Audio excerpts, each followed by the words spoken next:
আজকের ট্রেন জার্নিটা কোনো মেল বা সুপারফাস্টের নয়। আজকের ট্রেন জার্নির ব্লগটা একটা এক্সপ্রেস ট্রেন নিয়ে। আর ট্রেনটি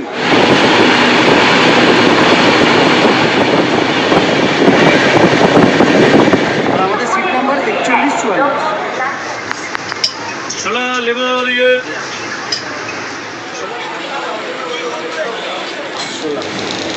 আরশোলা সব কিছু এই ট্রেনে দেখেছি।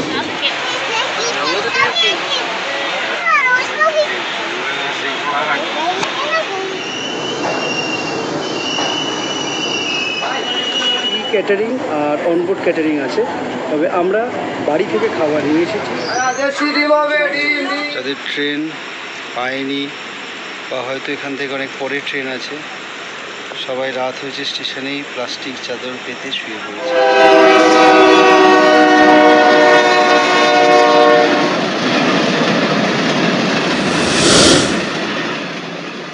নমস্কার, আজ 17ই এপ্রিল বুধবার। আবার একটা নতুন ভিডিও নিয়ে আমি হাজির হয়েছি বর্ণজ ডায়েরির আজকের একটা ট্র্যাভেল ব্লগ নিয়ে। আজকের ট্র্যাভেল ব্লগটি একটি ট্রেন জার্নির ভিডিও। আজকের ট্রেন জার্নিটা কোনো মেল বা সুপারফাস্টের নয়। আজকের ট্রেন জার্নির ব্লগটা একটা এক্সপ্রেস ট্রেন নিয়ে। আর ট্রেনটি 13145 কলকাতা রাধিকাপুর এক্সপ্রেসের। এখন আমি আছি কলকাতা স্টেশনে, আর আমার যাত্রা এই কলকাতা স্টেশন থেকে শুরু হবে আর শেষ হবে উত্তর দিনাজপুরের রাধিকাপুর। 2006 সালের 27শে ডিসেম্বর, অর্থাৎ কিনা বুধবার, এই ট্রেন প্রথম ইনাগুরেশন রান হয়, অর্থাৎ কিনা প্রথম শুরু হয়। আর দেখুন কি আশ্চর্যভাবে আজকেও কিন্তু বুধবার, আর আমি যাত্রা করছি এই ট্রেন। এই ট্রেনটি সপ্তাহে প্রতিদিনই ছাড়ে। প্রতিদিন সন্ধ্যে 7:50 কলকাতা স্টেশন ছেড়ে 17টা হল স্টেশন ও 124টা ইন্টারমিডিয়েট স্টেশন পেরিয়ে পৌঁছাবে আগামীকাল উত্তর দিনাজপুরের রাধিকাপুরে। আগামীকাল সকাল 6:15 রাধিকাপুর পৌঁছে এই ট্রেনটি কমপ্লিট করবে তার 779 কিলোমিটার যাত্রাপথ। এর সাথে 2023 সালে 19শে জানুয়ারি এই ট্রেনটিতে কিন্তু LHB কোচ দিয়ে দেওয়া হয়েছে। তাই আজকে এই ট্রেনটির সাধারণ যাত্রীদের জন্য বেশ প্রিয়। এই ট্রেনটিতে কিন্তু প্যান্ট্রি কার নেই। অনবোর্ড ক্যাটারিং আর ক্যাটারিংয়ের সুবিধাই আপনারা পাবেন। চলুন তাহলে শুরু করি এই ট্রেন জার্নির গল্পটা। লাগেজ ব্রেক ছাড়া এই ট্রেনটিতে 4টি জেনারেল বগি, 9টি স্লিপার ক্লাস বগি, 4টে থার্ড AC বগি ও একটি সেকেন্ড AC বগি আছে। আমাদের সিট পড়েছে S8 আর আমাদের সিট নাম্বার 4144। তবে সিট নাম্বারটা নিয়ে কিন্তু একটুখানি প্রবলেম ছিল প্রথমে। কী হয়েছে, একটা গল্প আছে এটা। সেটা হচ্ছে যে আমি গতকাল তৎকালে কেটেছি এই ট্রেনের টিকিট। এখন যেটা হয়েছে সেটা হলো, প্রথম কালকে যখন আমি টিকিটটা কাটলাম আমাকে দিল S10 আর 18 আর 19, এই দুটো সিট নাম্বার। তো আমি তাই জানি, হঠাৎ আজকে চার্ট প্রিপেয়ার হওয়ার পর দেখলাম আমি এটা চেঞ্জ হয়ে S8 4144। ভালো হয়েছে, 4144 দুটোই লোয়ার সিট, আর 18-19টা একটা মিডিল একটা আপার ছিল। ফ্যামিলি নিয়ে যাচ্ছি, তো এটা পুরো একটা ভালো ব্যাপার হয়ে গেছে যে দুটোই লোয়ার পেয়ে গেছি। তো দেখি এবার চলতে চলতে বুঝবো যে এর টাইমিং, এর কমফর্টনেস কী কী ভালো আছে, কী কী খারাপ আছে। আর নতুন LHB র্যাক বেশ ভালোই লাগছে, সিটগুলো ভালো, বেশ চওড়া, এবং যেরকম থাকে 3x3, দুদিকে 3 আর এই পাশে 1-1-2। বাকি লাইটের সুইচ, ফ্যানের সুইচ সবই আছে। গরমকাল এখন বিভৎস কলকাতাতে। আমার যাত্রাটা কিন্তু সম্পূর্ণ রাধিকাপুর পর্যন্ত নয়। আমার যাত্রাটা কোথায় শেষ হচ্ছে ভিডিওটা পুরো দেখতে থাকুন, জানতে পারবেন।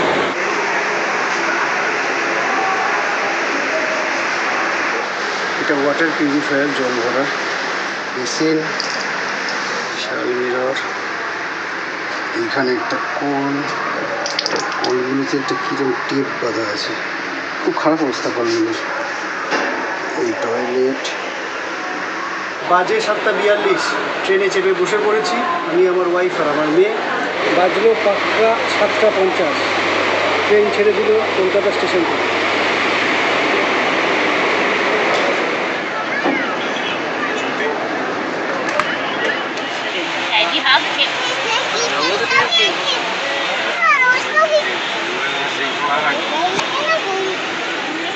পাতিপুকুর ব্রিজ পেরোচ্ছি।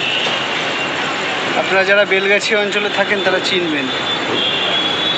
পাতিপুকুর থেকে এটা বেরোলো কলকাতা স্টেশন। পাতিপুকুর দমদম হয়ে আমরা প্রথম স্টেশন পাবো নৈহাটি।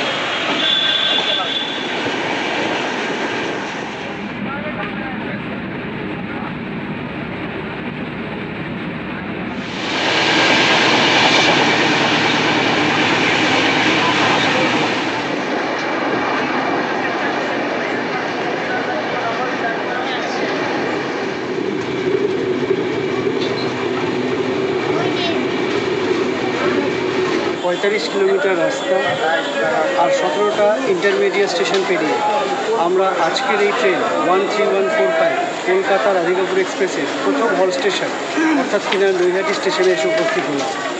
আমাদের ট্রেন দিয়েছে প্ল্যাটফর্ম নাম্বার 2। এখানে অ্যারাইভাল টাইম ছিল 8:40 আর এখান থেকে ডিপার্চার ছিল 8:42। এখন বাজে 8:45, অর্থাৎ এখন ট্রেন মাত্র 5 মিনিট লেটে চলছে। 6 প্ল্যাটফর্ম বিশিষ্ট এই নৈহাটি স্টেশন কিন্তু শিয়ালদা ডিভিশনের আন্ডারে পড়ে। আর এই নৈহাটি স্টেশন শ্রী শ্রী বড় মায়ের জন্য পশ্চিমবঙ্গ তথা সারা ভারতবর্ষে খুবই বিখ্যাত। সারা ভারতবর্ষ তথা পশ্চিমবঙ্গ থেকে প্রচুর ভক্ত সমাগম হয় এই বড় মায়ের এখানে। যাক, আমাদের ট্রেন ছেড়ে দিল মাত্র 1 মিনিট দাঁড়িয়ে। দেখা হচ্ছে এর পরের স্টেশনে। 8 কিলোমিটার আর 3টে ইন্টারমিডিয়েট স্টেশনের পর এরপরে আমাদের পরবর্তী যে স্টেশন আসছে হল স্টেশন, সেটি হলো ব্যান্ডেল। ছাড়লাম নৈহাটি, দেখা হচ্ছে ব্যান্ডেল।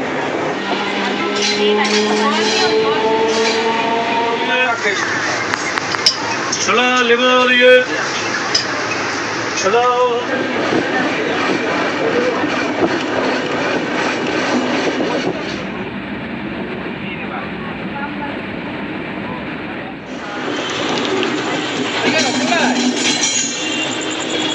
সন্ধ্যে 7:50 কলকাতা স্টেশন থেকে বেরোনো 13145 কলকাতা রাধিকাপুর এক্সপ্রেস এখন 9:07 এসে উপস্থিত হলো ব্যান্ডেল স্টেশন। এর মধ্যে আমরা বেরোলাম 43 কিলোমিটার রাস্তা, 20টা ইন্টারমিডিয়েট স্টেশন ও একটা হল স্টেশন নৈহাটি, যেটি ছিল শিয়ালদা ডিভিশনের অন্তর্গত। আর এখন আমরা এই ব্যান্ডেল স্টেশনে আছি, যেটি কিনা হাওড়া ডিভিশনের অন্তর্গত। শিডিউল টাইম ছিল 9:06 আর এখান থেকে শিডিউল ডিপার্চার ছিল 9:08। আমরা এখানে এসেছি 9:07, অর্থাৎ কিনা ট্রেন মাত্র 1 মিনিট লেট আছে। ব্যান্ডেলে আমাদের ট্রেন দিয়েছে 7 নম্বর প্ল্যাটফর্মে। আর এই 7 নম্বর প্ল্যাটফর্মে একটা মজাদার হচ্ছে ট্রেনটা এতটাই বড় বগি আর স্টেশনটা ছোট।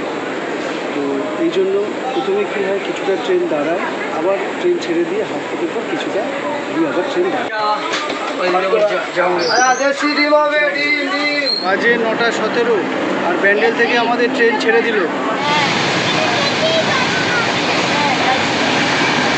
42 কিলোমিটার পর। আর 11টা ইন্টারমিডিয়েট স্টেশন পেরিয়ে আমাদের এর পরবর্তী যে স্টেশন এটা থামবে সেটা হলো অম্বিকা কালনা।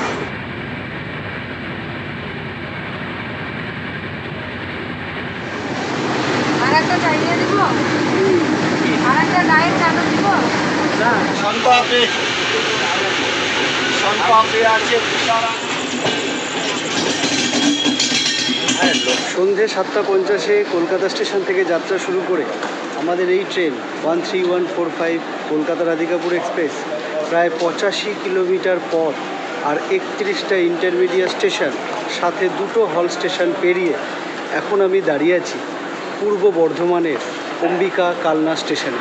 এটি এই ট্রেনের 3য় হল স্টেশন। কি দারুণ একটা ব্যাপার দেখুন, আমরা শুরু করেছিলাম কলকাতা থেকে, এরপর উত্তর 24 পরগনার নৈহাটি, হুগলির ব্যান্ডেল হয়ে এখন আমরা আছি পূর্ব বর্ধমানের অম্বিকা কালনায়। আমাদের ট্রেন দিয়েছে 3 নম্বর প্ল্যাটফর্মে। এখানে শিডিউল অ্যারাইভেল ছিল 9:41 আর শিডিউল ডিপার্চার ছিল 9:43, কিন্তু এখানে এসে পৌঁছেছে ট্রেন 9:49, অর্থাৎ ট্রেন এখন 8 মিনিট লেটে চলছে।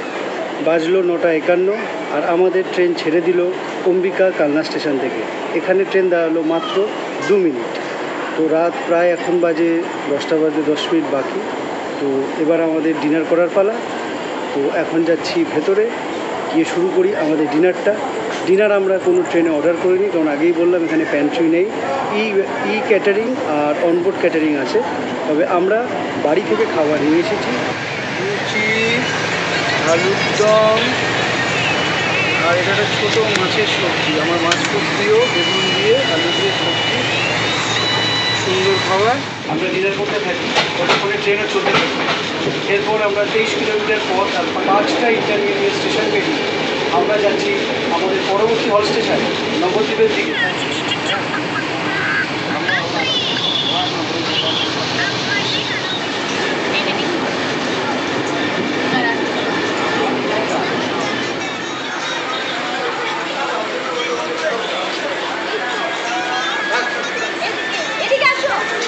প্রায় 109 কিলোমিটার পথ আর 36টা ইন্টারমিডিয়েট স্টেশন পেরিয়ে আমরা এখন এসে পৌঁছালাম নবদ্বীপ ধামে।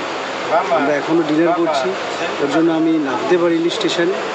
এখানে এসছি আমরা 10:09, কিন্তু এখানে শিডিউল অ্যারাইভাল ছিল আসার আপনার 10:01, আর এখান থেকে শিডিউল ডিপার্চার ছিল 10:03।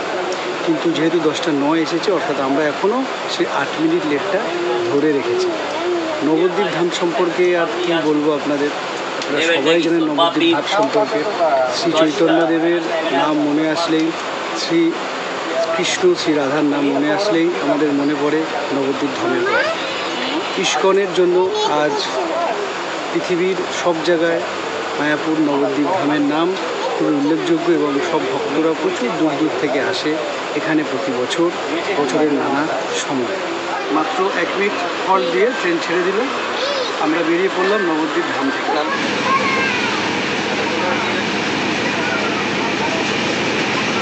39 কিলোমিটার পথ আর 10টা ইন্টারমিডিয়েট স্টেশন পেরিয়ে এরপর আমাদের হল স্টেশন হলো কাটোয়া জংশন।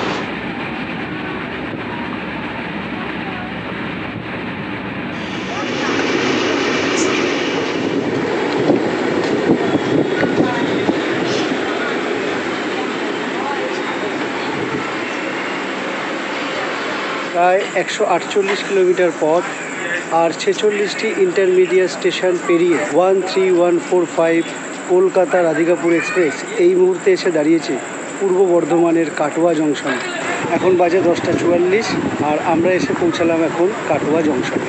এই কাটোয়া জংশনে টোটাল আছে 7খানা প্ল্যাটফর্ম, আর আমাদের ট্রেন দিয়েছে 4 নম্বর প্ল্যাটফর্মে। বাজলো 10:47 আর আমাদের ট্রেন ছেড়ে দিল কাটোয়া জংশন থেকে। এখানে ছাড়ার কথা ছিল 10:44, তো 10:48 হয়ে গেছে, তার মানে প্রায় 4 মিনিট লেট আছে। এটা অ্যাডজাস্ট করে নেবে রাত্রে, তো ট্রেন আমি বলতে পারি প্রায় রাইট টাইমেই আছে। 17 কিলোমিটার রাস্তা আর 4টে ইন্টারমিডিয়েট স্টেশন পেরিয়ে এরপর আমাদের হল স্টেশন হচ্ছে সালার।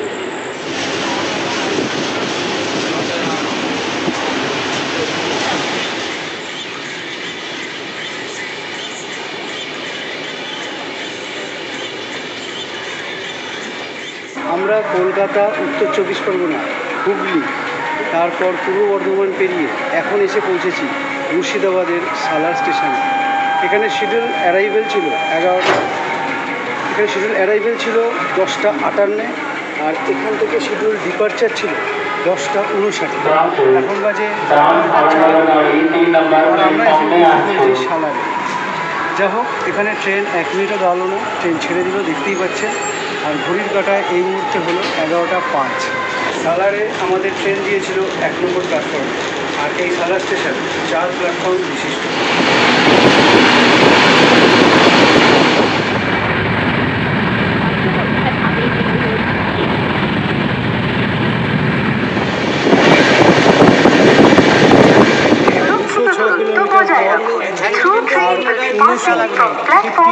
ইন্টারমিডিয়েট স্টেশন পেরিয়ে আমরা এসে পৌঁছালাম মুর্শিদাবাদের খাগড়াঘাট রোড জংশনে।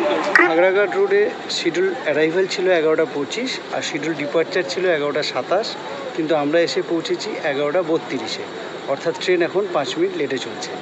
খাগড়াঘাট স্টেশনে আমাদের 3 নম্বর প্ল্যাটফর্মে আমাদের এই 13145 কলকাতা রাধিকাপুর এক্সপ্রেস এসে দাঁড়িয়েছে।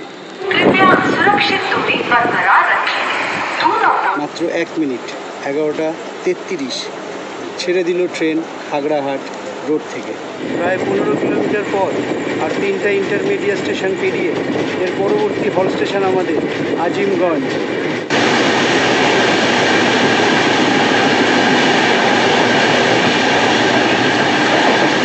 প্রায় 221 কিলোমিটার পর আর 62টি ইন্টারমিডিয়েট স্টেশন 7টি হল স্টেশন পেরিয়ে আমরা এসে পৌঁছেছি আমাদের যাত্রা 8ম হল স্টেশন আজিমগঞ্জে।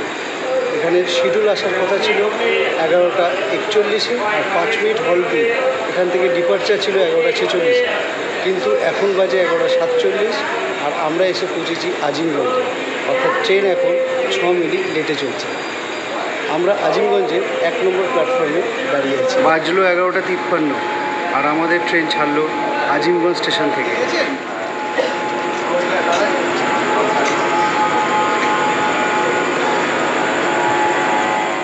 প্রায় 35 কিলোমিটার পর আর 9টা ইন্টারমিডিয়েট স্টেশন পেরিয়ে আমাদের পরবর্তী হল স্টেশন জঙ্গিপুর। আরশোলা কিন্তু সব দিকে ট্রেনে দেখেছে, এইটা একটা ইন্ডিয়ান রেলওয়েকে দেখতে হবে, টেস্ট কন্ট্রোল করতে হবে, প্রচুর টেস্ট আছে, আরশোলা আছে, ইউজ আছে, একটু দয়া করে দেখুন ইন্ডিয়ান রেলওয়ে।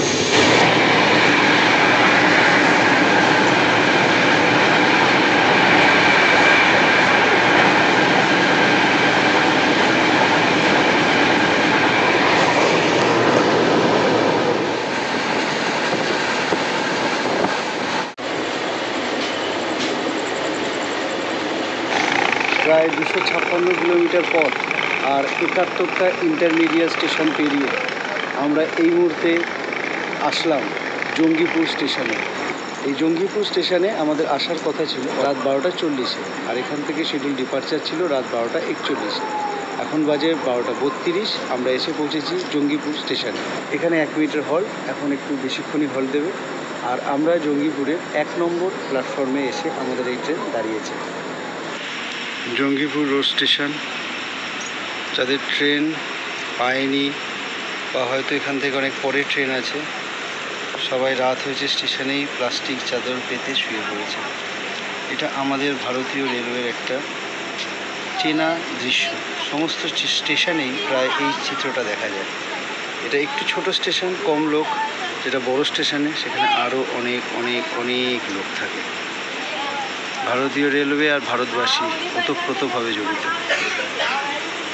এরপর হচ্ছে নিউ ফারাক্কা, তারপর মালদা, আর এই মালদাই হচ্ছে আমাদের এই ট্রেনের আজকের জার্নির শেষ ডেস্টিনেশন। যদিও এই ট্রেনটি যাবে আরও প্রায় 143 কিলোমিটার পর ও প্রায় 3 ঘন্টা 15 মিনিটের যাত্রা মালদা থেকে করে শেষ হবে রাধিকাপুরে, আর তার মাঝখানে প্রায় 7টা হল স্টেশন আরও পড়বে। কিন্তু আমাদের যাত্রা মালদাতেই শেষ হবে আর শুরু হবে সেখান থেকে অন্য আরেক যাত্রা। 5টা 12টা 41 ট্রেন ছেড়ে দিল জঙ্গিপুর রোড স্টেশন থেকে। প্রায় 44.6 কিলোমিটার রাস্তা ও 9টা ইন্টারমিডিয়েট স্টেশন পেরিয়ে এর পরবর্তী হল স্টেশন আমাদের নিউ ফারাক্কা। আমরা মুর্শিদাবাদ জেলা ছেড়ে ধীরে ধীরে এগিয়ে চলেছি এবার মালদা জেলার দিকে।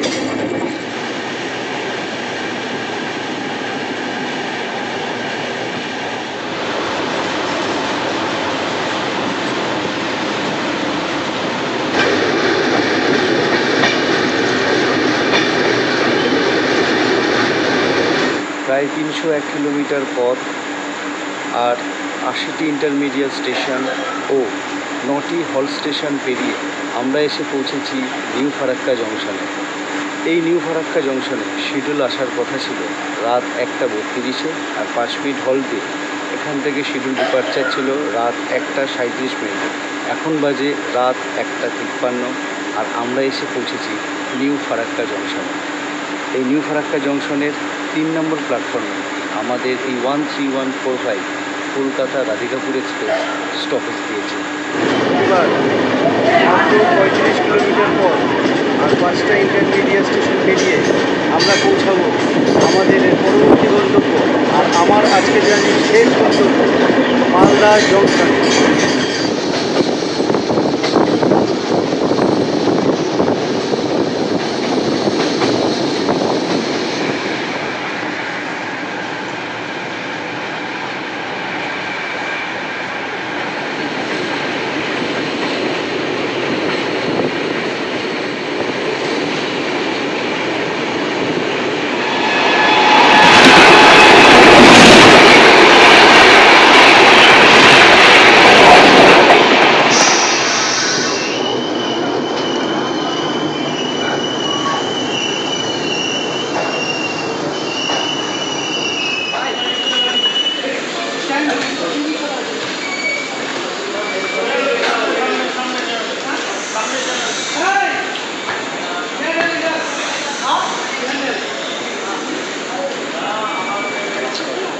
336 কিলোমিটার রাস্তা আর 85টি ইন্টারমিডিয়েট স্টেশন, সাথে 10টা হল স্টেশন পেরিয়ে সন্ধে 7:50 গতকাল কলকাতা জংশন থেকে শুরু হওয়া এই ট্রেন 13145 কলকাতা রাধিকাপুর এক্সপ্রেসে এখন আমি দাঁড়িয়ে আছি মালদা জংশনে, অর্থাৎ মালদা টাউন রেল স্টেশনে।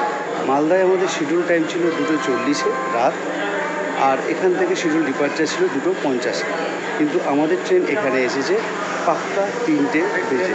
তো অর্থাৎ ট্রেন আমাদের প্রায় 20 মিনিট লেটে চলছে। ট্রেন আমাদের মালদায় দিয়েছে 4 নম্বর প্ল্যাটফর্মে। আমার যাত্রাপথের এই স্টেশনটাই শেষ। অবশ্য ট্রেনটি কিন্তু এর পরেও যাবে, অর্থাৎ কি না, এই ট্রেনটি এখনও প্রায় 143 কিলোমিটার পথ অতিক্রম করে প্রায় সকাল 6:15 পৌঁছাবে গিয়ে উত্তর দিনাজপুরের রাধিকাপুরে। আর এই রাস্তা এর পড়বে শামসি, বারসই, রায়গঞ্জ হয়ে যাবে আপনার উত্তর দিনাজপুরের রাধিকাপুরে। কিন্তু আমি আজকে নেমে যাচ্ছি মালদা টাউনে, এবং এখন অপেক্ষার পালা আমার দ্বিতীয় ট্রেনটি। আমাদের যে অন্য ট্রেনটি আসবে, অর্থাৎ যে ট্রেনটিতে আমরা পরবর্তী গন্তব্যটা করবো, ওটিও 4 নম্বর প্ল্যাটফর্মে আসবে। কিন্তু আমরা এই যে ব্রেক টাইমটা আছে মাঝখানে প্রায় 5 থেকে 5.5 ঘন্টা, এটা চেষ্টা করছি নয় রিটায়ারিং রুম নইলে ওয়েটিং রুমে কাটাবার। আজকের এই যে জার্নির ভিডিওটা কলকাতা থেকে মালদা, এটা কেমন লাগলো অবশ্যই কমেন্ট করে জানাবেন। এবং আজকের মতো ভিডিওটা আমি এই প্রথম জার্নির ভিডিওটা এখানেই শেষ করছি। দ্বিতীয় জার্নির ভিডিওটা শুরু করছি আমি সকাল 8:30 থেকে। সঙ্গে থাকবেন আর সাবস্ক্রাইব করতে ভুলবেন না, যদি না এখন অবধি আমার চ্যানেলটি সাবস্ক্রাইব করে থাকেন। আশা করছি আগামী ভিডিওটি আরও সুন্দর হবে। তো আজকের জন্য সবাইকে এই মুহূর্তে গুড নাইট। আর ঘড়ির কাঁটা হিসাবে প্রায় 4টে বাজে। সো নতুন করে আবার সুপ্রভাত।